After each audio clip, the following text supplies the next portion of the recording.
जय हिंद साथियों, नमस्कार। आप सभी साथियों का एक बार पुनः आपके अपने YouTube चैनल पर स्वागत है। आप सभी साथियों मेरा प्यार भरा नमस्कार। आज की जो हम लोगों की श्रृंखला है वो क्लास नंबर 6 आप देख रहे हैं और इससे पहले हम लोग 5 क्लास देख लिए हैं। तो 6 नंबर क्लास में हम लोग सीधे कवर करेंगे महान्यायवादी तक और अगली जो क्लास होगी वो संसद से लेकर पूरे राज्य की कार्यपालिका में हम लोग समाप्त कर देंगे और उसके बाद अगली वाली जो क्लास आएगी उसमें पूरा संविधान आपका समाप्त हो जाएगा। तो प्रयास यही है कि 2 क्लास में और आपका पूरा कंप्लीट जो आपके पुलिस भर्ती परीक्षा के लिए है वो सभी हम आपको इसमें कवर कर देते। चलिए शुरू करते हैं बिना देरी किए। चलिए, राष्ट्रपति की शक्तियों के बारे में आज हम लोगों को चर्चा करनी है। राष्ट्रपति की शक्तियों से अगर हम बात करें, राष्ट्रपति तक हम लोग इससे पहले वाली क्लास में पढ़ लिए हैं, अब तक के राष्ट्रपतियों का क्रम पढ़ लिए हैं, उनके महत्वपूर्ण अनुच्छेद पढ़ लिए हैं और राष्ट्रपति की क्या क्या विशेषताएं हैं वो सब पढ़ लिए थे। आज हम लोग इसमें देखने वाले हैं कि राष्ट्रपति संसद का एक अभिन्न अंग होता है, इसे निम्न विधायी शक्तियां प्राप्त होती है। कहने का मतलब है कि राष्ट्रपति की शक्तियां आज हम लोग इसमें पढ़ने वाले हैं। क्या पढ़ने वाले हैं? राष्ट्रपति की शक्तियां। राष्ट्रपति की शक्तियां। तो राष्ट्रपति की शक्तियों की अगर हम लोग बात करें तो संसद के सत्र को आहूत करने, सत्रावसान करने, लोकसभा भंग करने संबंधी अधिकार इसको दिए गए हैं। इसका उल्लेख किसमें है? आर्टिकल 85 में है। आगे हम लोग पढ़ेंगे। अभी संसद के एक सदन या एक से सम्मिलित रूप 2 सदनों में अभिभाषण करने की शक्ति, मतलब अभिभाषण करने की शक्ति जो है उसका भी अनुच्छेद 86 में है। और विशेष अभिभाषण की अगर हम लोग बात करें तो विशेष अभिभाषण, देखिए अभिभाषण की अगर बात कर रहा है,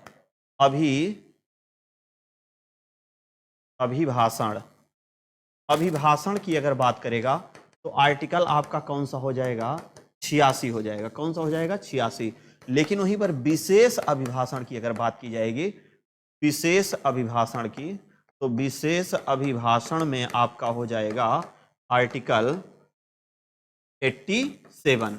विशेष अभिभाषण में लोकसभा के लिए प्रत्येक साधारण निर्वाचन के पश्चात प्रथम सत्र प्रारंभ और प्रत्येक वर्ष प्रथम सत्र आरंभ सम्मिलित रूप से संसद में अभिभाषण करने की शक्ति जो हमने बताया आपको। ठीक। और दूसरी चीज जो है, अगला है कि संसद द्वारा पारित विधेयक राष्ट्रपति के अनुमोदन के बाद ही कानून बनेंगे। संसद में निम्न विधेयक पेश करने के लिए राष्ट्रपति को पूर्ण सहमति होनी चाहिए। ये बेसिक चीजें हैं जो आपके एग्जाम में पूछी जाती हैं। ठीक। अगला आगे क्या कह रहा है कि नए राज्यों का निर्माण करना। ठीक।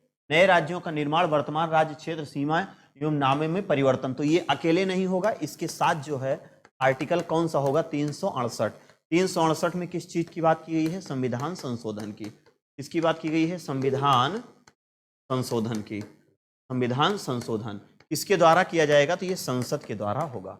संसद के द्वारा। तो उसमें राष्ट्रपति की भी अंतिम में हस्ताक्षर होनी जरूरी रहेगी। धन विधेयक का उल्लेख 110 में है और संचित निधि का व्यय करने वाले चीजों का उल्लेख किया गया है। अगला है विधेयक। विधेयक की बात करेगा तो 117(3) में आपका उल्लेख है ऐसे कराधान पर जिसमें राज्य हित से जुड़े प्रभाव डालने वाले विधेयक होंगे। राज्यों के बीच व्यापार, वाणिज्य, समागम, निर्बंधन लगाने वाले विधेयक होंगे जिनका उल्लेख आपका 377 में है। ठीक।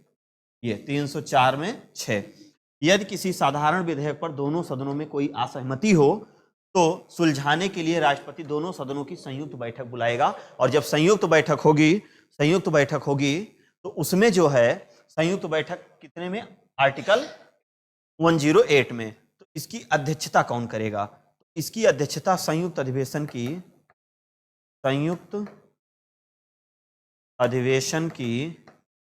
अध्यक्षता, तो संयुक्त अधिवेशन की अध्यक्षता कौन करेगा? तो लोकसभा अध्यक्ष करेंगे। कौन करेंगे?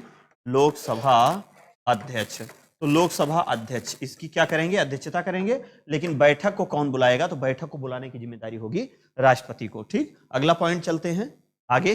नेक्स्ट देखिए आगे क्या कह रहा है। देखिए कि किसी अनुदान की मांग राष्ट्रपति की सिफारिश पर ही जारी की जाएगी, अन्यथा नहीं। 113(3) में है।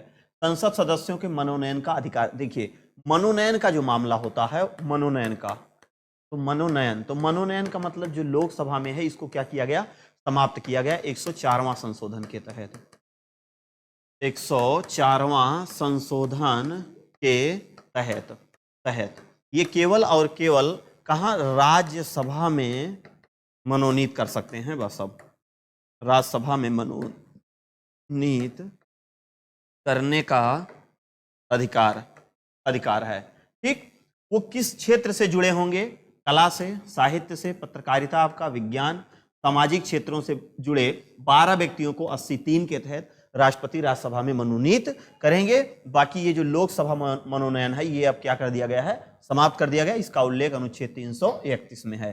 ठीक, अगला है अध्यादेश जारी करने की शक्ति, ऑर्डिनेंस जिसको कहते हैं। अध्यादेश जारी करेंगे किसकी सहायता से, तो मंत्रिमंडल के सहयोग से। किसके सहयोग से, मंत्रिमंडल के सहयोग से, मंत्रिमंडल के सहयोग से, मंत्रिमंडल के सहयोग से जारी करेंगे। किस अनुच्छेद के तहत, संसद के स्थगन के समय अनुच्छेद 123, वेरी इंपॉर्टेंट, अध्यादेश जारी करने की शक्ति है, जिसका प्रावधान संसद के अधिनियम के समान होगा। कहने का मतलब है जो कानून बनता है ये उसी के समान होगा। ये कब जारी होगा, जब सत्र ना चल रहा हो, है ना, बैठकें ना चल रही हो, ऐसी स्थिति में सत्र का पूरा अवसान चल रहा हो, ऐसी स्थिति में अध्यादेश जारी करेंगे। कोई इमरजेंसी अगर आ गई तो, सरकार अगर गिर गई तो ये नहीं जारी होगा, क्योंकि मंत्रिमंडल के ही सहयोग से ये अध्यादेश जारी होता है। चलिए आगे की कुछ शक्तियां देख लेते हैं, स्क्रीनशॉट ले लीजिए इसका। चलिए आगे की देख लेते हैं। इसका प्रभाव देखिए, इसका प्रभाव जो अनुच्छेद 123 के तहत संसद सत्र के शुरू होने के 6 सप्ताह तक रह सकता है। राष्ट्रपति सूची अध्यादेश जारी नहीं कर सकता है। जब दोनों सदन सत्र में हो तभी राष्ट्रपति यह शक्ति नहीं। हमने आपको पहले ही बताया कि जब सदन में दोनों शक्तियां, जब दोनों सदन रहेंगे तभी ये जारी होगा। मतलब सरकार अगर गिर चुकी होगी, केवल एक ही सदन होगा, ऐसी स्थिति में जारी नहीं होगा। वही यहां पर कहा जा रहा है। ये कितने दिन तक रहता है अध्यादेश, ये अध्यादेश जो है, अध्यादेश 6 माह 42 दिन तक, 42 दिन तक। देखिए 6 माह तो नॉर्मली रहता है, लेकिन 42 दिन तक इसलिए किया गया है, जिस दिन बैठक मतलब सरकार बन गई तो सरकार बनने के भी 6 सप्ताह तक इसको जो है किया गया है, कि इतना समय लेके चला गया है कि मान लो 1-2 दिन कोई दिक्कत हो गई या कोई समस्या हो गई, ताकि इतना समय तक ये प्रभावी रहे। अगला है सैनिक शक्ति की बात कर रहा है। तो सैन्य बलों की सर्वोच्च शक्ति राष्ट्रपति में सन्निहित होगी, क्योंकि इसका प्रयोग विधि द्वारा नियमित होता है। राजनैतिक शक्ति भी इसी में होती है कि दूसरे देशों के साथ कोई संधि या समझौता राष्ट्रपति के नाम से ही किया जाता है। राष्ट्रपति विदेशों के लिए भारतीय राजदूत की नियुक्ति करते हैं और भारत के में विदेश के राजदूतों की नियुक्ति का अनुमोदन करते हैं। मतलब जो विदेश के राजदूत हमारे भारत में हैं उनका ये अनुमोदन करेंगे। तो ये सारी प्रक्रिया किसके द्वारा होती है, तो ये राष्ट्रपति के द्वारा की जाती है। ठीक, अगला पॉइंट है क्षमादान की शक्ति। देखिए बहुत इंपॉर्टेंट है, जो आपके एग्जाम में पूछा जाता है कि क्षमादान का शक्ति का मतलब है कि आर्टिकल 72 क्षमादान की शक्ति, क्षमादान की शक्ति। तो क्षमादान की शक्ति किसके पास है, तो राष्ट्रपति के पास। किसके पास है, राष्ट्रपति के पास। कितने प्रकार से, तो 5 प्रकार से, 5 प्रकार से, 5 प्रकार से क्षमादान शक्ति किसके पास है, राष्ट्रपति के पास। अनुच्छेद 72 के अंतर्गत राष्ट्रपति किसी भी अपराध के लिए दोषी ठहराए गए व्यक्ति को दंड या क्षमा करने या प्रतिलंबन या परिहार लघुकरण की शक्ति प्राप्त करते हैं, है ना। किसी भी व्यक्ति को, जैसे आप देख रहे हैं दंड को क्षमा करने, तो पहला आपका हो गया क्या, क्षमा करना। दूसरा हो गया ये प्रविलंबन, उसके बाद हो गया परिहार लघुकरण की शक्ति को पूर्णतया समाप्त कर देना। तो क्षमा में दंड और बंदीकरण दोनों हटा दिया जाता है तथा दोषी पूर्णतया मुक्त कर दिया जाता है। कहने का मतलब यह है कि किसी व्यक्ति को यदि फांसी हो गई तो राष्ट्रपति अगर चाहे तो उसकी पूरी फांसी को माफ कर सकता है, उसकी कुछ समय की अवधि के लिए कम कर सकता है ना। अगर राष्ट्रपति कहीं गया है विदेश, वहां या मतलब नहीं है, तो बगैर राष्ट्रपति के अनुपस्थिति मतलब उपस्थिति में उसको फांसी नहीं होगी, है ना। पराये मतलब कहीं गए हैं, जब तक वो आ नहीं जाते हैं, है ना। लघुकरण, उनके सजा को कम भी किया जा सकता है। लघुकरण देख रहे हैं, दंड स्वरूप को बदलकर कम किया जा सकता है। मृत्यु दंड को लघुकरण, कठोर या साधारण कारावास में भी परिवर्तित राष्ट्रपति कर सकते हैं। परिहार दंड एवं प्रकृति परिवर्तन बिना उसकी अवधि कम किए नहीं जाती है। 2 वर्ष के कठोर कारावास को 1 वर्ष के कठोर कारावास में कर देते हैं। लेकिन ये जो क्षमादान की शक्ति है, ये किससे सलाह लेंगे, यहां पर ये मंत्रिमंडल से सलाह नहीं लेंगे, यहां पर भैया ये किससे सलाह लेंगे, गृह मंत्री से सलाह लेंगे। मतलब गृह मंत्रालय से, गृह मंत्रालय से सलाह लेकर इसको करेंगे, सलाह लेकर करेंगे। ठीक, सलाह लेकर करेंगे। यहां पर मंत्रिमंडल का कोई मतलब नहीं होगा, यहां पर गृह मंत्रालय के सपोर्ट से ही ये करेंगे। देखिए नागरिकता से संबंधित कोई मामला होगा तो भी गृह मंत्रालय से सपोर्ट लेंगे, गृह मंत्रालय के विचार विमर्श पे करेंगे। अगर किसी व्यक्ति को क्षमा करना है या कुछ करना है इस तरीके से है, तो भी वहां पर जो है गृह मंत्रालय से ही सपोर्ट लेंगे। वहां पर यहाँ पर मंत्रिमंडल का कोई मतलब नहीं होगा। स्क्रीनशॉट लीजिए, आगे चलते हैं। चलिए कुछ और है, जैसे दिया गया है प्रविलंबन। प्रविलंबन का मतलब है कि अभी हमें आने में विलंब है। राष्ट्रपति के ना रहने पर, राष्ट्रपति के ना रहने पर सजा नहीं होगी, सजा नहीं होगी। मतलब पराये देश में गए हैं, अभी हमें आने में कुछ विलंब है, तो ऐसी स्थिति में ये देखिए विशेषकर मृत्युदंड को रोका ताकि दोषी के व्यक्तिगत क्षमा याचना कर सके, है ना। मतलब जिस व्यक्ति को फांसी हुई है और उसको पता चला इतने बजे फांसी है और राष्ट्रपति नहीं है, तो उस व्यक्ति को फांसी नहीं होगी। विराम, विराम मतलब सजा को क्या करना, रोक देना। दोषी के सजा के विरोध स्थगित कम कर दिया जाता है। गर्भवती स्त्री को सजा को कम कर देना, है ना। जब वो उसका बच्चा पैदा हो जाए तो उसके 6 माह बाद ही उसकी सजा पे सुनवाई होगी, उससे पहले कुछ नहीं होगा। क्षमादान की पूर्ण याचिका राष्ट्रपति के रद्द कर दे तो दूसरी याचिका नहीं दायर की जा सकती है। कहने का मतलब है जो मर्सी याचिका है, जो दया याचिका है, वो एक व्यक्ति के द्वारा राष्ट्रपति के लिए केवल एक ही बार जारी की जाएगी। अगर राष्ट्रपति ने उसको रिजेक्ट कर दिया तो दोबारा वो दया याचिका लेके वहां नहीं जा सकता है। आपातकालीन शक्तियों में अगर हम बात करें तो 352 है और 360 है। भाग 18 में इसका उल्लेख किया गया है, जहां पे ये कुछ काम करता है। जैसे मंत्रिपरिषद के परामर्श पर राष्ट्रपति 3 प्रकार के आपात क्या कर सकता है, लागू कर सकता है। जैसे आपका एक राजकीय आपात है, राष्ट्रीय आपात है और आपका वित्तीय आपात। वित्तीय आपात अभी तक लागू नहीं हुआ है, ठीक है। चलिए आगे की तरफ चलते हैं।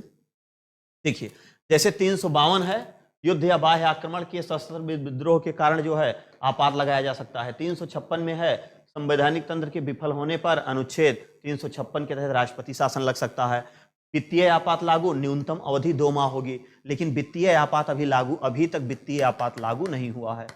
अभी तक कभी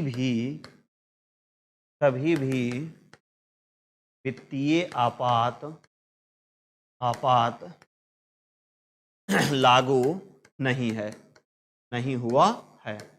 अभी तक वित्तीय आपात कभी भी लागू नहीं हुआ है, ठीक। वित्तीय आपात का उल्लेख अनुच्छेद 360 में है। राष्ट्रपति किसी सार्वजनिक महत्व के प्रश्न पर उच्चतम न्यायालय से 143 वेरी इंपॉर्टेंट है अधीन परामर्श कर सकता है, लेकिन यह परामर्श मानने के लिए वो बाध्य नहीं होगा। अनुच्छेद 143 में जो बात कही गई है वो ये कहा गया है कि जो राष्ट्रपति है वो न्यायालय से विचार विमर्श किसी बात को लेकर के, किसी मुकदमे को लेकर कर सकता है। राष्ट्रपति के किसी भी विधेयक पर अनुमति देने या ना देने, निर्णय लेने सीमा का अभाव होने के कारण राष्ट्रपति जेबी वीटो मतलब पॉकेट वीटो का प्रयोग करने वाले अभी तक केवल एक ही राष्ट्रपति थे, ज्ञानी जैल सिंह जी थे। प्रयोग कर सकता है क्योंकि अनुच्छेद 111 में केवल यही कहा गया है। सहमति मतलब अनुच्छेद 11 में यह कहा गया है तीनों लोगों की सहमति, राज्यसभा, लोकसभा, राष्ट्रपति, तो तीनों लोगों की क्या है यहाँ पर सहमति होनी चाहिए। 11 में यही चीज कहा गया है कि विधेयकों पर सहमति, है ना। अनुच्छेद 111 में केंद्रीय विधेयकों पर सहमति, किसकी सहमति, राज्यसभा, लोकसभा और प्रेसिडेंट की, राष्ट्रपति की, ठीक। शक्ति का प्रयोग, उदाहरण जैसे 1986 में संसद द्वारा पारित भारतीय डाकघर विधेयक, अभी हमने आपको बताया तत्कालीन राष्ट्रपति ज्ञानी जैल सिंह ने क्या किया था, इस पर पहली बार वीटो शक्ति का प्रयोग उन्हीं के द्वारा ही प्रयोग किया गया था। चलिए स्क्रीनशॉट ले लीजिए इसका भी। अगला है 3 वर्ष पश्चात 1989 ईस्वी में अगले राष्ट्रपति वेंकट रमन इस विधेयक को राष्ट्रीय मोर्चा सरकार के पास पुनर्विचार हेतु भेजा। सरकार ने इसे क्या कर दिया, रद्द कर दिया, क्योंकि ज्ञानी जैल सिंह के बाद राष्ट्रपति कौन बने थे, ज्ञानी जैल सिंह के बाद राष्ट्रपति कौन बने थे, तो आप देख रहे हैं कौन बने थे, आर वेंकट रमन मतलब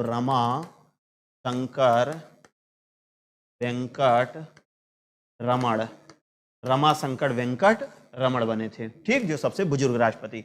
भारत में राष्ट्रपति के द्वारा संघ वित्तीय आयोग, सिफारिश, नियंत्रक, महालेखा परीक्षक, प्रतिवेदन, राष्ट्रीय अनुसूचित जात आयोग, राष्ट्रीय जनजात आयोग के प्रतिवेदन संसद के पटल पर ही रखा जाएगा, वो राष्ट्रपति के ही परामर्श से। डॉक्टर राजेंद्र प्रसाद भारत के प्रथम राष्ट्रपति, लगातार क्या थे, 2 बार राष्ट्रपति थे जो राष्ट्रपति निर्वाचित हुए थे। यस राधाकृष्णन लगातार 2 उपराष्ट्रपति, 1 बार राष्ट्रपति रह चुके हैं। बीवी गिरी निर्वाचित समय दूसरे चक्र की मतगणना करनी पड़ी थी, तब जाके ये विजय प्राप्त किए थे। नीलम संजीव रेड्डी भैया एक बार चुनाव में हार गए और उसके बाद इनको निर्विरोध राष्ट्रपति चुन लिया गया, है ना। प्रथम महिला राष्ट्रपति प्रतिभा देवी सिंह पाटिल, ये सब हम आपको व्याख्या तरीके से, शानदार तरीके से इसको पढ़ा दिए हैं। चलिए आगे की तरफ चलते हैं। अब हम लोग पढ़ते हैं वाइस प्रेसिडेंट ऑफ इंडिया, उपराष्ट्रपति के बारे में यहाँ अध्ययन करने वाले हैं। उपराष्ट्रपति से जुड़े जो महत्वपूर्ण तथ्य हैं उसके बारे में यहाँ चर्चा करने वाले हैं। तो सबसे पहले हम लोग देखेंगे वाइस प्रेसिडेंट ऑफ इंडिया। उपराष्ट्रपति की अगर हम लोग बात करें तो इनका उल्लेख जो है अनुच्छेद 63 से लेके, और अनुच्छेद कहाँ तक है, तो अनुच्छेद 63 से लेके उपराष्ट्रपति की अगर हम लोग बात करें, अनुच्छेद 63 से इसमें है 70 तक है, 63 से 70 तक है। ठीक, इसका उल्लेख है अनुच्छेद 63 तक है। संविधान में उपराष्ट्रपति का प्रावधान अमेरिका के संविधान से ग्रहण किया गया है। कि मतलब स्रोत की अगर हम बात करें तो जो इनका स्रोत अर्थात पद को कहां से लिया गया है, तो यूएसए से लिया गया है। इनके ऊपर महाभियोग उस प्रकार से नहीं लगाया जाता है, लेकिन हाँ महाभियोग जैसी प्रक्रिया होती है, बस यही है। ठीक, भारत का उपराष्ट्रपति राज्यसभा का पदेन सभापति होता है, 64 में इसको कहा गया है। उपराष्ट्रपति राज्यसभा का सदस्य नहीं होता है, अतः इसे मतदान का अधिकार नहीं, किंतु सभापति निर्णायक मत देने का अधिकार होता है, क्योंकि उस टाइम ये पीठासीन हो जाता है। अभी महत्वपूर्ण अनुच्छेद आपको ट्रिक से रटा देंगे हम। योग्यता की बात करें, कोई व्यक्ति उपराष्ट्रपति निर्वाचित होने योग्य तभी होगा जब वह भारत का नागरिक हो और 35 वर्ष की आयु क्या कर चुका हो, पूरा कर चुका हो, राज्यसभा का सदस्य निर्वाचित होने योग्य है। ये 3 योग्यताएं प्रमुख होनी चाहिए जिससे वो राष्ट्रपति भारत का बन सकता है। ठीक, मतलब उपराष्ट्रपति बन सकता है। और अगर हम लोग बात करें कि जो उपराष्ट्रपति हैं ये संसद के सदस्य नहीं होते हैं, है ना, संसद के सदस्य नहीं होते हैं, लेकिन ये सभापति के रूप में काम करते हैं, लेकिन मतदान करने का अधिकार ये उस रूप में करते हैं क्योंकि ये पीठासीन उस टाइम होते हैं। ठीक है, यहां तक कोई समस्या नहीं होनी चाहिए। चलिए महत्वपूर्ण अनुच्छेद हम लोग देख लेते हैं। महत्वपूर्ण अनुच्छेद, उपराष्ट्रपति से जुड़े महत्वपूर्ण अनुच्छेद। उपराष्ट्रपति से जुड़े महत्वपूर्ण अनुच्छेद। उपराष्ट्रपति से जुड़े महत्वपूर्ण अनुच्छेद। देखिए उपराष्ट्रपति से जुड़े महत्वपूर्ण अनुच्छेद की अगर हम लोग बात करें, यहां पर हम लोग देखेंगे निकाह चुस रिक्त, उसराचिका चुस निक्त। देखिए अब हम लोग इसमें देखेंगे क्या क्या, आइए देखिए। छोटा उ से हम लोग यहाँ क्या लिखते हैं, उपराष्ट्रपति, उपराष्ट्रपति। सा से सभापति, सभापति। रा से राष्ट्रपति बनेंगे, लेकिन भाई साहब कार्यवाहक रहेंगे, ओरिजिनल नहीं रहेंगे, कार्यवाहक रहेंगे। नी से अगर हम लोग बात करें, निर्वाचन। का से कार्यकाल, दोबारा चुनाव, दोबारा चुनाव। शा से शपथ, पद रिक्त, पद रिक्त किसका, राष्ट्रपति का, राष्ट्रपति का। आकस्मिक स्थिति में, आकस्मिक स्थिति में, यदि राष्ट्रपति का पद आकस्मिक स्थिति में रिक्त हो तो। चलिए आइए देखते हैं इसमें, आइए इससे जुड़े कुछ महत्वपूर्ण तथ्य हम लोग देख लेते हैं। देखिए अब देखिए सीधे हम लोग यहाँ 63 लिख देते हैं, बिना रुकावट के सीधे लिख देते हैं। 65, 66, 67, 68, 69 और 70, 70। ठीक, हमने आपको पहले ही बताया अनुच्छेद जो है अनुच्छेद 63 से लेके अनुच्छेद 70 तक है। अब देखिए उपराष्ट्रपति के पद की अगर हम लोग बात करें, उपराष्ट्रपति का जो पद है वो कहाँ से लिया गया है, यूएसए से लिया गया है। ठीक, सभापति बनेंगे, ये उल्लेख 64 में है, मतलब जो उपराष्ट्रपति हैं ये सभापति बनेंगे, कंफर्म है 64 के तहत। कार्यवाहक राष्ट्रपति बनेंगे, वो भी मात्र कितने दिन के लिए, 6 माह के लिए, 6 माह के लिए। इनका निर्वाचन कौन कौन शामिल होंगे इसको आप देख लीजिए। देखिए यह है संसद, यह है विधानमंडल, विधानमंडल, ये 2 सदन है, एक राज्यसभा एक लोकसभा। मनोनीत, विधानसभा, विधान परिषद, ये भी मनोनीत है, ये भी मनोनीत। कौन कौन लोग इनके चुनाव लेंगे, राज्यसभा, लोकसभा, मनोनीत, ये नहीं लेंगे, ये नहीं लेंगे, ये नहीं लेंगे। क्लियर? का मतलब क्लियर हो गया कि राष्ट्रपति का चुनाव जिस प्रकार से होता है अप्रत्यक्ष एकल संक्रमणीय आनुपातिक प्रतिनिधित्व प्रणाली के आधार पर, सेम उसी प्रकार इनका भी होता है। लेकिन राष्ट्रपति के निर्वाचन में जो लोग भाग लेते हैं सेम वही इनमें नहीं लेते हैं। राष्ट्रपति के निर्वाचन में राज्यसभा, लोकसभा, विधानसभा के लोग भाग लेते थे, लेकिन यहां उपराष्ट्रपति में अगर हम लोग देखेंगे, उपराष्ट्रपति में तो राज्यसभा, लोकसभा और मनोनीत ही भाग लेंगे। कहने का मतलब विधानमंडल के सदस्य यहां पर भाग नहीं लेंगे, और राज्यसभा मतलब इनके लिए महाभियोग की जो प्रक्रिया है वो केवल और केवल होगी वो राज्यसभा से ही शुरू होगी, लोकसभा से नहीं। और राष्ट्रपति के महाभियोग की प्रक्रिया किसी भी सदन से शुरू होती है। तो हम यहां इंपीचमेंट की अगर बात करें, महाभियोग प्रक्रिया केवल राज्यसभा से ही प्रारंभ होगी, केवल और केवल राज्यसभा से ही प्रारंभ होगी। प्रक्रिया वही रहेगी, 1/4 14 दिन बाद 2/3 अगले सदन से।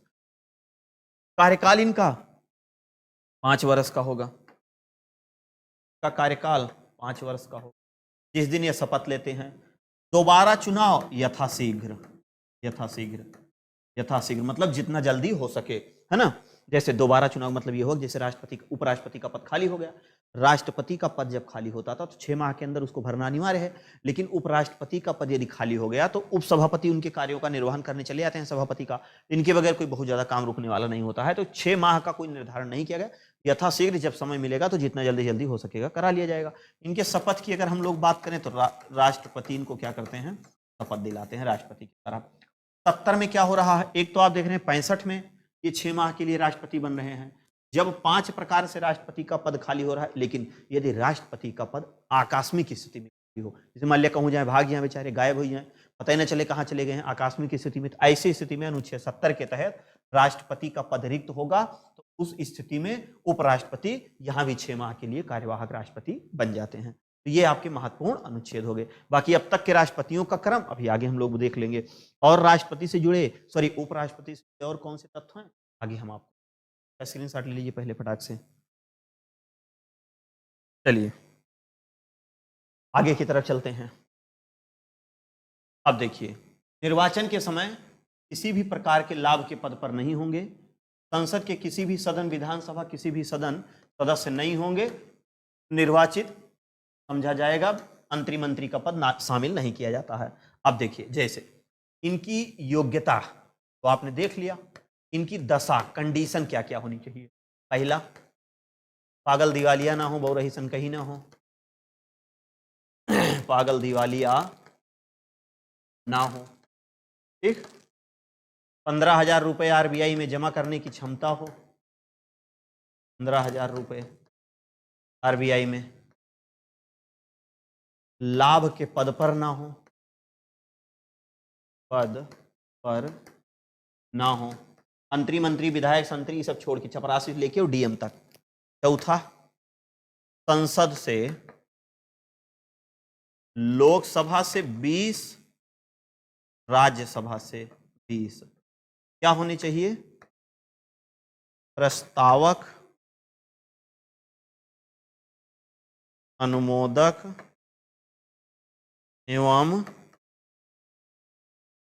प्रस्तावक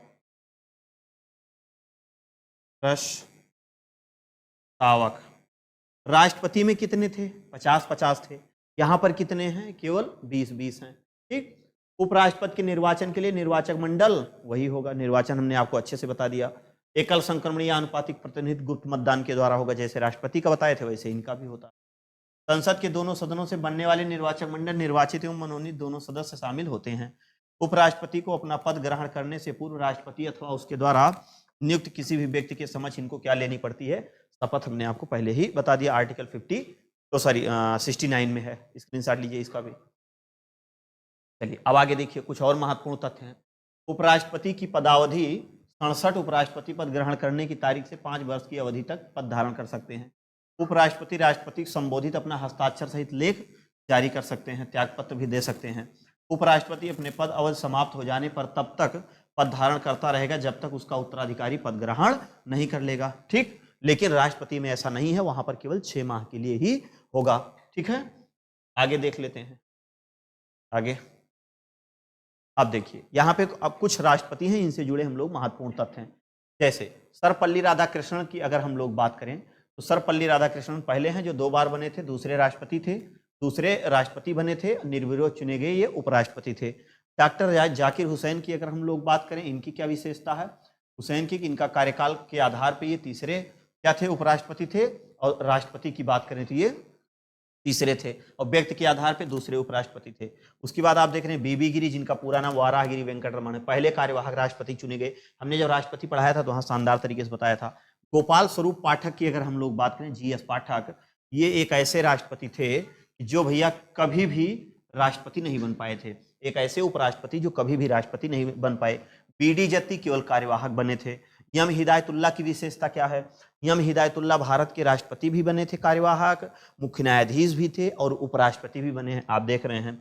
R वेंकटरमण ये भी राष्ट्रपति बने हैं। शंकर दयाल शर्मा ये भी निर्विरोध उपराष्ट्रपति बने हैं और बाद में राष्ट्रपति चुन लिए गए। KR नारायण ये भी राष्ट्रपति बने हैं। और इधर आपके कृष्णकांत जी हैं, कृष्णकांत, तो कृष्णकांत ये भी कभी राष्ट्रपति नहीं बने थे, यहां भी हम इसको गोला कर लेते हैं, ठीक। व्यक्ति के आधार पे ये 10वें नंबर पे और कार्यकाल के आधार पे ये 11वें, क्योंकि एक व्यक्ति अर्थात सर्वपल्ली राधाकृष्णन का 2 कार्यकाल के लिए चुना गया था, ठीक। चलिए इसका भी स्क्रीनशॉट ले लीजिए। अगला देखिए, भैरव सिंह शेखावत, ये भी भैया कभी राष्ट्रपति नहीं बने थे, कार्यकाल इनका बढ़ावा था, ये भी कभी राष्ट्रपति नहीं बन पाए थे। हामिद अंसारी ये भी कभी राष्ट्रपति नहीं बन पाए थे, ये केवल और केवल उपराष्ट्रपति से ही संतुष्ट रह गए थे। लेकिन हाँ, इनका कार्यकाल की अगर हम लोग बात करें तो इनका 2 कार्यकाल था, है ना। तो यहां पर आप देखेंगे ये 13वें और 14वें थे। लेकिन अब वही वेंकैया नायडू की बात करें व्यक्ति के आधार पे, तो ये व्यक्ति के आधार पे आपके 15वें, कार्यकाल के आधार पे 15वें हो जाएंगे और व्यक्ति के आधार पे 13वें। अब जगदीप धनखड़ की अगर हम लोग बात करें तो व्यक्ति के आधार पे आप देख रहे हैं ये किस नंबर के हैं, 14वें राष्ट्रपति व्यक्ति के आधार पे। लेकिन जब ये 15वें हैं तो ये कार्यकाल पे क्या हो जाएंगे, 16वें हो जाएंगे।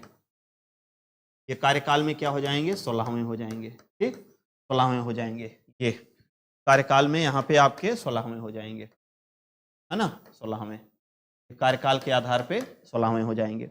अब एक ट्रिक हमने आपको बताया राष्ट्रपति के लिए, हमने क्या ट्रिक आपको बताया था कि राजू की राधा जाकर गिरी फकरू रेड्डी की जेल में, रमाशंकर नारायण की कलम से प्रतिभा निकली प्रणव राम की मुर्मू। इससे अब तक के राष्ट्रपतियों का क्रम। अब हम उपराष्ट्रपति देख लेते हैं क्या, कि राधा जाकर गिरी पा जी के हिदाय में बाउंड्रीवाल जो बनवाए थे, रमाशंकर नारायण की शेखावत में अंसारी, नायडू और जगदीप खड़े हुए हैं। इस ट्रिक से देखिए, सबसे पहले हमारे राधा कृष्णन हो गए, दूसरे जाकिर हुसैन हो गए, तीसरे उपराष्ट्रपति की बात हो रहा है बीबी गिरी हो गए, चौथे आपके पाठक जी हो गए, 5वें नंबर पे BD जत्ती हो गए, हिदायतुल्लाह मतलब यम हिदायतुल्लाह हो गए 6ठे नंबर पे, 7वें नंबर पे रमाशंकर वेंकटरमण हो गए, शंकर दयाल शर्मा 8वें नंबर पे, उसके बाद नारायण 9वें नंबर पे, ई से कृष्णकांत 10वें नंबर पे, भैरव सिंह शेखावत आपके 13वें नंबर पे हो जाएंगे, ठीक। 12वें नंबर पे हामिद अंसारी हो गए, 13वें नंबर पे वेंकैया नायडू, और जगदीप धनखड़ जो है वो किस नंबर पे है, 14वें, है ना, 14वें। और अगर कार्यकाल की बात की जाएगी, कार्यकाल में ये हो जाएंगे 16वें नंबर पे, है ना, 16वें नंबर पे, ठीक। ये चीज आपको यहां तक समझ में आ गया होगा। इसका भी स्क्रीनशॉट लीजिए फटाक से। चलिए, प्रयास तो यही रहेगा कम से कम समय में ज्यादा से ज्यादा मैटर आपको देने का प्रयास, ताकि आपके रिवीजन के लिए ये शानदार हो, बहुत ज्यादा लंबा पोथा इसमें नहीं होगा। चलिए अब हम देख लेते हैं इनसे उपराष्ट्रपति से जुड़े और महत्वपूर्ण तथ्य क्या क्या हैं। उपराष्ट्रपति से जुड़े महत्वपूर्ण तथ्य, उपराष्ट्रपति की बात करें, निर्वाचन से संबंधित विवादों का निपटारा राष्ट्रपति उच्चतम न्यायालय द्वारा ही किया जाता है। कहने का मतलब है कि अनुच्छेद 71 के तहत राष्ट्रपति एवं उपराष्ट्रपति के चुनाव विवाद का निपटारा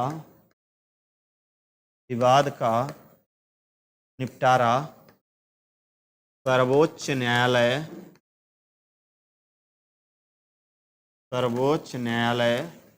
मतलब सुप्रीम कोर्ट के द्वारा ही किया जाता है, ठीक। निर्वाचन अवैध होने पर उसके द्वारा किए गए अवैध नहीं होते हैं, है ना। निर्वाचन के पद खाली रहने उपराष्ट्रपति राष्ट्रपति की हैसियत से कार्य करता है। अनुच्छेद 65 में हमने आपको पहले बता दिया। उपराष्ट्रपति को राष्ट्रपति के रूप में कार्य करने का अधिकार केवल 6 माह के लिए ही है। इस दौरान राष्ट्रपति चुनाव करा लेना अनिवार्य है। जब उस पद पे होंगे उपराष्ट्रपति साहब तो सारा जितना लाभ है वो सब उस टाइम वो ले रहे होंगे, सारा सब कुछ लाभ उनको उस टाइम मिल रहा होगा, है ना। चलिए आगे देख लेते हैं।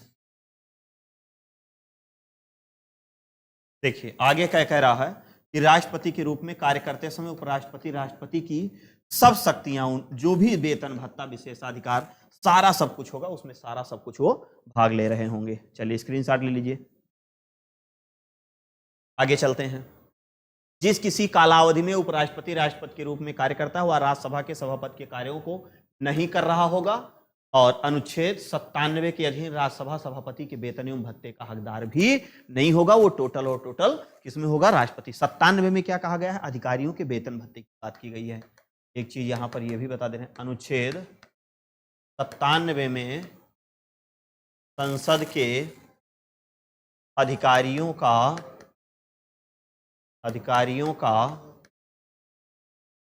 वेतन भत्ता का उल्लेख है। वेतन भत्ते का क्या किया गया है? उल्लेख किया गया।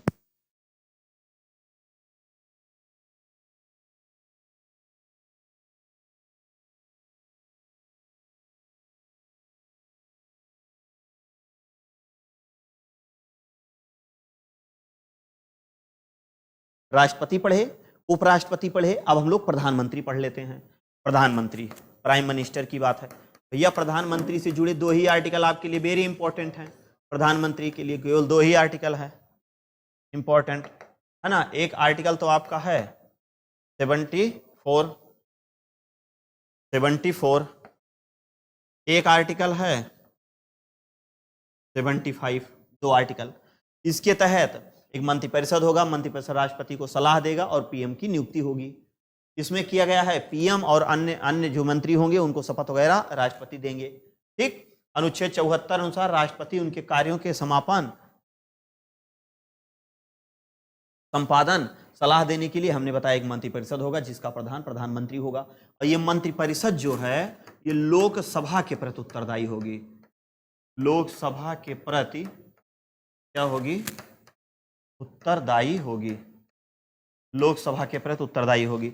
अनुच्छेद 75 के अनुसार प्रधानमंत्री की नियुक्ति राष्ट्रपति, अन्य मंत्रियों की नियुक्ति भी राष्ट्रपति ही करेगा। कहने का मतलब है सभी लोगों को शपथ कौन दिलाएंगे? राष्ट्रपति महोदय, चाहे वो प्रधानमंत्री होंगे चाहे वो अन्य मंत्री होंगे। लेकिन मंत्रियों की नियुक्ति या मतलब चयन कौन बनेगा कौन नहीं बनेगा ये जिम्मेदारी किसकी होगी? तो ये सारी जिम्मेदारी होगी भैया प्रधानमंत्री की, ठीक। मंत्रिपरिषद कुल संख्या का प्रधानमंत्री शामिल करके लोकसभा का कितना होना चाहिए? मात्र 15%। अब चाहे ये 15% प्रधानमंत्री अपने पास रख लें और चाहे ये और लोगों को भी क्या करें? दे दें, है ना।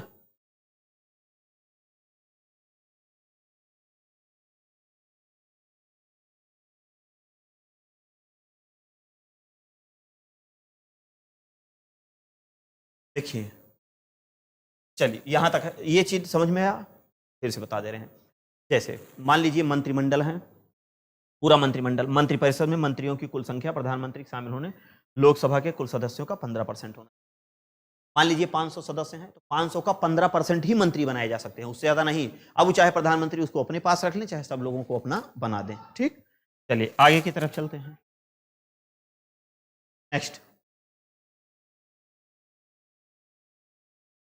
चलिए आगे देखिए। अनुच्छेद 75(2) में कुछ तथ्य कहा गया है। क्या कहा गया है? मंत्री राष्ट्रपति प्रशांत पर्यंत पद धारण करेंगे। अनुच्छेद 75(3) के अनुसार मंत्रिपरिषद लोकसभा के प्रति सामूहिक रूप से उत्तरदायी होगा, जो कि हमने पहले बताया। पद ग्रहण करने से पूर्व प्रधानमंत्री प्रत्येक मंत्री अपने सामने गोपनीयता का पद देंगे 75(4) के तहत, है ना। बस वही अलग अलग किया गया है। 75(5) में इन सारी चीजों की बात यहाँ पर की गई है। सभी मंत्रियों के राज्य मंत्रियों निःशुल्क निवास फलाना धमाका ये सब वेतन भत्ता भैया सबसे सस्ते दर पे मिलेगा, है ना। पेंशन वगैरह भी इन लोगों को मिलेगी। यदि लोकसभा किसी एक मंत्री के विरुद्ध अविश्वास का प्रस्ताव पारित करे अथवा उसके विभाग से संबंधित विधेयक रद्द कर दे तो समस्त मंत्रिमंडल को त्यागपत्र देना होता है, लेकिन ऐसी स्थिति नहीं आती, ये सब अपने आप में मेंटेन कर लेते हैं भैया, यहाँ पर कोई दिक्कत नहीं होती। चलिए आगे चलते हैं। आगे है 3 प्रकार के मंत्री होते हैं, जैसे एक कैबिनेट मंत्री, कैबिनेट मंत्री, एक कैबिनेट मंत्री। आप देखिए, एक मंत्रिमंडल होता है और एक मंत्रिपरिषद होता है, दो ही चीज समझिएगा। एक मंत्रिमंडल होता है और एक मंत्रिपरिषद होता है। तो पहले इसको देख लेते हैं, एक मंत्रिमंडल और एक मंत्रिपरिषद कौन कौन लोग होते हैं। देखिए, एक आपका होता है मंत्रिमंडल। अब मंत्रिमंडल में कौन कौन लोग होंगे, पहले इसको समझिएगा। मंत्रिमंडल में 2 लोग होंगे, एक तो पीएम होंगे, पीएम होंगे, दूसरा कैबिनेट, कैबिनेट मंत्री होंगे, कैबिनेट मंत्री होंगे। ठीक, 2 लोग होंगे। मंत्रिमंडल में केवल और केवल 2 लोग होंगे। कौन कौन होंगे? पीएम होंगे और कैबिनेट मंत्री होंगे। लेकिन मंत्रिपरिषद की अगर हम लोग बात करें, मंत्रिपरिषद, मंत्रिपरिषद में पीएम होंगे, कैबिनेट मंत्री होंगे, कैबिनेट मंत्री होंगे, स्वतंत्र प्रभार कैबिनेट मंत्री होंगे, सॉरी राज्य मंत्री, राज्य मंत्री होंगे, स्वतंत्र प्रभार होंगे, स्वतंत्र प्रभार राज्य मंत्री, उप मंत्री होंगे, उप मंत्री, और लास्ट में सचिव होंगे, सचिव। ये एक ऐसा व्यक्ति होता है, एक ऐसा पद होता है, ये राजनैतिक नहीं होते हैं, ये आधिकारिक होते हैं ना, आईएएस होते हैं जो सचिव होते हैं। कैबिनेट मंत्री अध्यक्ष होते हैं, कैबिनेट मंत्री विभाग के अध्यक्ष। प्रधानमंत्री, मंत्री मिलाकर मंत्रिमंडल का निर्माण होता है, जो कि हमने आपको बता दिया। प्रधानमंत्री लोकसभा का नेता होता है, वह राष्ट्रपति संसद सत्र आहूत करने, सत्र अवसान करने संबंधी परामर्श केवल देता है। किसी समय लोकसभा विघटित करने सिफारिश राष्ट्रपति से कर सकता है, लेकिन प्रधानमंत्री स्वयं नहीं करेगा। प्रधानमंत्री सभा पटल पर सरकार नीतियों की घोषणा करता है, हाँ सही है। प्रधानमंत्री नीति आयोग, राष्ट्रीय विकास परिषद, राष्ट्रीय एकता परिषद, अंतरराज्यीय परिषद, राष्ट्रीय जल संसाधन परिषद का अध्यक्ष होता है, जो आपके एग्जाम में कई बार क्वेश्चन पूछे जा चुके हैं। ठीक, चलिए स्क्रीनशॉट ले लीजिए इसका भी। आगे की तरफ चलते हैं। अब अंतिम लाइन आप देख रहे हैं कि प्रधानमंत्री, प्रधानमंत्री राष्ट्रपति मंत्रिमंडल के बीच संवाद की एक मुख्य कड़ी होती है। इसका उल्लेख 78 में। कहने का मतलब यह है, अनुच्छेद 78 में पीएम के कर्तव्यों का उल्लेख किया गया है, उल्लेख किया गया है, उल्लेख किया गया है कर्तव्यों का। मतलब कि अनुच्छेद 78 में प्रधानमंत्री के कर्तव्य की बात की गई है। प्रधानमंत्री राष्ट्रपति के विभिन्न अधिकारी, जैसे भारत का महान्यायवादी, भारत का नियंत्रक महालेखा परीक्षक, संघ लोक सेवा आयोग अध्यक्ष, उसके सदस्य। देख रहे हैं, प्रधानमंत्री राष्ट्रपति को आयुक्त, मतलब इन सबके नियुक्ति करने के लिए परामर्श देता है कि आप इनको नियुक्ति कर सकते हैं। प्रधानमंत्री किसी मंत्री को त्याग पत्र देने अथवा राष्ट्रपति को उसे बर्खास्त करने की सलाह देगा। वह मंत्रिपरिषद बैठक की अध्यक्षता करता है तथा अपने पद से त्यागपत्र देकर मंत्रिमंडल को बर्खास्त कर सकता है ना, बर्खास्त कर सकता है। यहां तक कोई समस्या? तो इसका मतलब हम लोगों ने उपराष्ट्रपति, राष्ट्रपति की शक्तियां, उपराष्ट्रपति और पूरा प्रधानमंत्री। अब इसके बाद हम लोग इसी में देख लेते हैं महान्यायवादी। महान्यायवादी के बाद सीधे आप जो है पार्लियामेंट पे पहुंच जाएंगे, मतलब संसद पे। चलिए महान्यायवादी देख लेते हैं। देखिए, महान्यायवादी की अगर हम लोग बात करें, जिनको अटॉर्नी जनरल कहा जाता है, महान्यायवादी, तो महान्यायवादी एजी, अटॉर्नी जनरल ऑफ इंडिया, एजी, इनका उल्लेख कितने से है? का उल्लेख है 76 से 78। दो ही आर्टिकल इनसे महत्वपूर्ण है जो आपके एग्जाम में पूछा जा सकता है। एक तो अनुच्छेद 76, भारत के लिए एक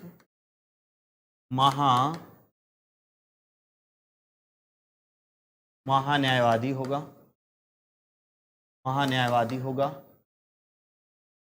अगला 88 महान्यायवादी संसद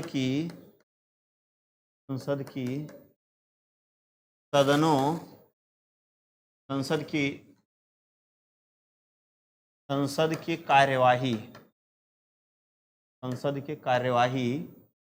में भाग ले सकता है लेकिन मतदान का अधिकार नहीं है। ठीक, ये दो महत्वपूर्ण आर्टिकल हैं। बाकी ये प्रथम विधि अधिकारी होता है। ठीक, महान्यायवादी की अगर हम लोग बात करें, प्रथम विधि अधिकारी होता है, भारत का प्रथम विधि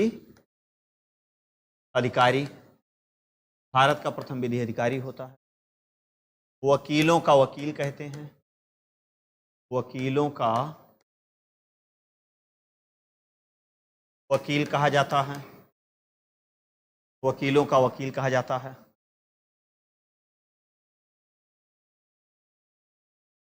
किसी भी न्यायालय में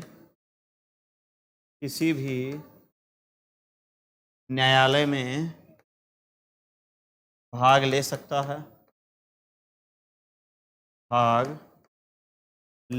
है, लेकिन निर्णय लेने का अधिकार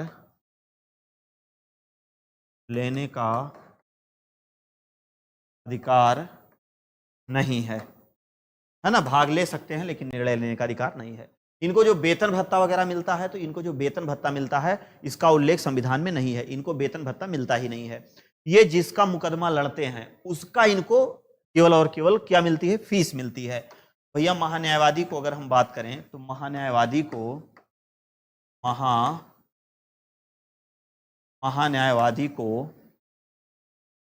वेतन एवं भत्ता नहीं मिलता है। ये सरकार का भी केस देखते हैं और ये आम आदमी का भी केस देखते हैं। ये सरकार का भी मुकदमा, ये सरकार का भी एवं आम आदमी का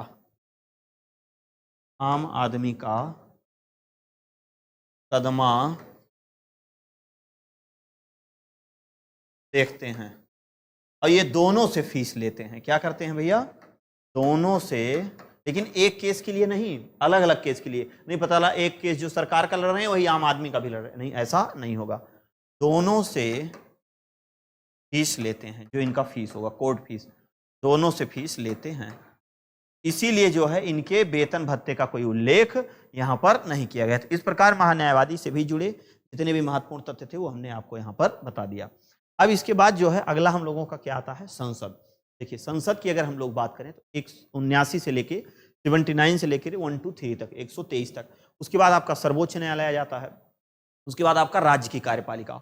अगली वाली जो क्लास होगी उसमें हम आपको पूरा संसद कंप्लीट बता देंगे, जो मेन तथ्य से है, और सर्वोच्च न्यायालय पढ़ा देंगे। और अगले में पूरा राज्य की कार्यपालिका, जो आपकी पुलिस भर्ती के लिए बहुत ही इंपॉर्टेंट है।